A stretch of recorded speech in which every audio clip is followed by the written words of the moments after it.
Hey everyone, welcome to another session of CeerazzleDazzle Physics. In today's session, we're going to be talking about the specific heat capacity. Okay, so look at this scenario. Let's say your mum gives you a plate of rice for 1 kilogram and she gives you a plate of meat for 1 kilogram as well. So they're both exactly the same size. She tells you to put them into the microwave for a minute and take them out after a minute. Which one's going to be hotter? Do you think it's the rice or the meat? Bear in mind you've got the same mass and they're in the microwave for the same amount of time. Which one's going to be hotter after 1 minute of heating? Well, hopefully we get the idea of the rice will be hotter. Yeah, so the rice will be hotter after 1 minute. Right, what about the next scenario then? So let's say she also then says, okay then fine, let's give you a large amount of rice and compared to a small amount. So both of them are now rice, so rice in each one of them. One of them is going to be 10 kilograms, one of them is going to be 5 kilograms. She tells you to do the same thing again. Put them into the microwave for a minute and then take them out. Which one's going to be hotter after 1 minute of heating? Well, hopefully we have an idea that the 5 kilogram one, this one will be hotter. Why? There's obviously less to heat up. Okay, so the last one is the following. She gives you rice in both of them. One of them has got 5 kilograms. The other one has also got 5 kilograms. But I'm increasing the temperature by 10 degrees versus I'm increasing the temperature by 5 degrees. Which one do you think requires the most energy? Well, it's going to be this one over here. So this one will require the most energy. Okay, so let's summarize all of this. What does this actually mean? Well, we clearly know that this means that you need to apply different amounts of energy to heat up different things. So for example, in the first one, the meat would require more energy to heat itself up. For the second one, the greater the mass, I will require more energy. And last of all, the greater the temperature change, the more energy I will need.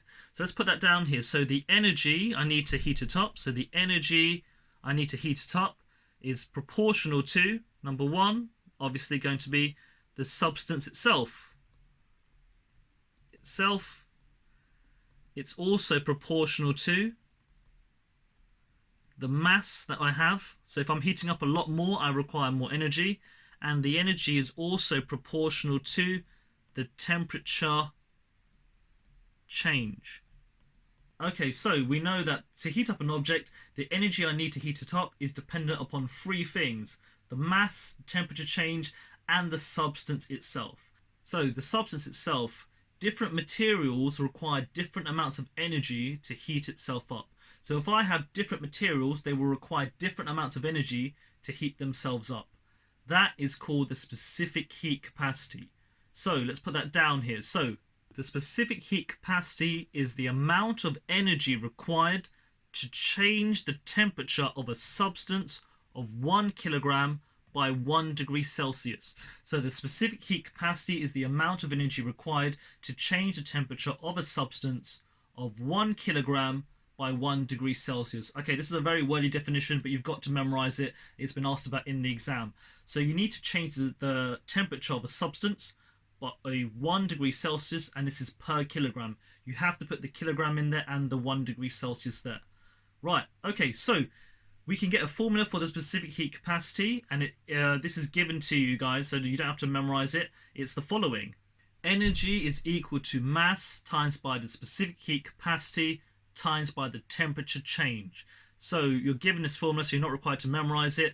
Let's put it down to symbols. So energy is going to be E is equal to the mass M times by the specific heat capacity. It's C, denoted by C here, times by the temperature change.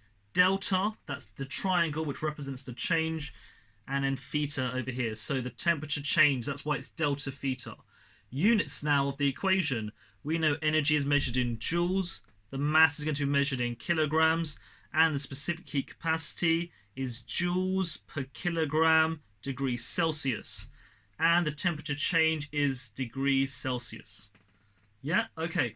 The hardest one is to memorize that the units of specific heat capacity are joules per kilogram degrees Celsius, but you have to put those units in because they help to balance out the whole equation.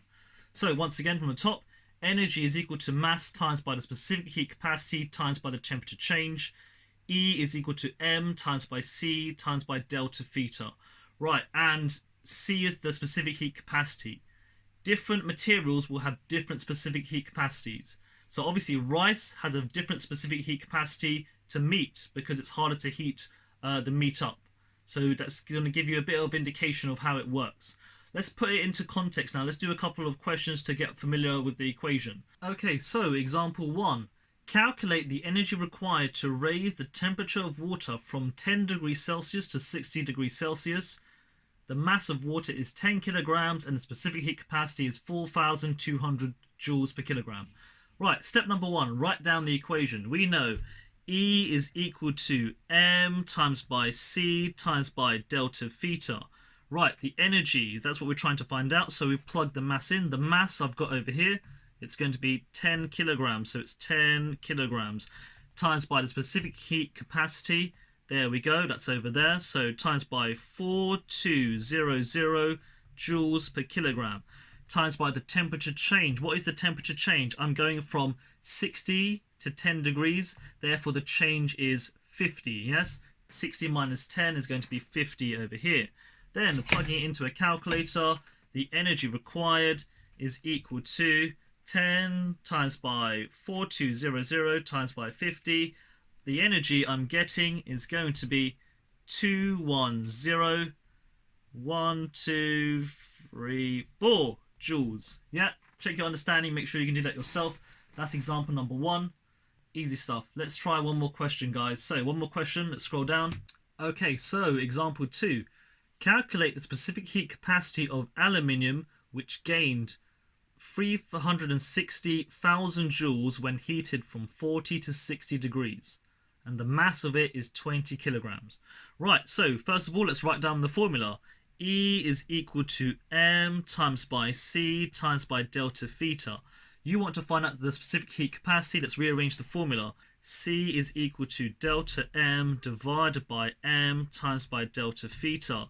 Delta E, we know it's going to be 360,123 joules divided by the mass, which is 20 over there, times by the temperature change. So I'm going from 60 to 40 over there. So 60 minus 40 times by 20 over here.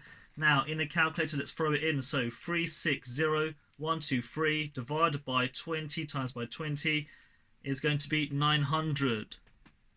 So 900 joules per kilogram degrees Celsius. Don't forget the units because we're working out the specific heat capacity. It's joules per kilogram degrees Celsius. Okay, so let's have a recap from the start of today's lesson so that therefore we know where we are.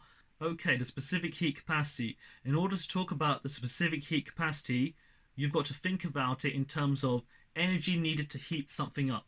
So the type of substance itself relates to the energy required to heat it up. So some substances require more energy than others. If you have a greater mass, you require a greater amount of energy. And if you're looking to change the temperature by a large amount, you'll need a greater amount of energy. So we can see that the energy is proportional to those things here. So this leads us to the following, the formal definition of the specific heat capacity. The specific heat capacity is the amount of energy required to change the temperature of a substance of 1 kilogram by 1 degree Celsius. So that is a formal definition, put that into your mind. Scrolling down, energy is equal to mass times by the specific heat capacity times by the temperature change. E is equal to M times by C times by delta theta. Joules, kilogram, joules per kilogram degrees Celsius. Delta theta is degrees Celsius. Scrolling down, we did one example, plug in the values in. Yeah, so you just write down the formula, plug the values in, you'll get your answer. And in the one underneath, we did another version, but this time we had to rearrange the formula. So make sure you're confident when rearranging that formula with the quantities that you are given. Okay, and that's it for today's session. In the next lesson, I'm going to be going over the required practical and how to set that up. But for now, ciao ciao, see you next time. Make sure you like and subscribe to my videos. Goodbye everyone.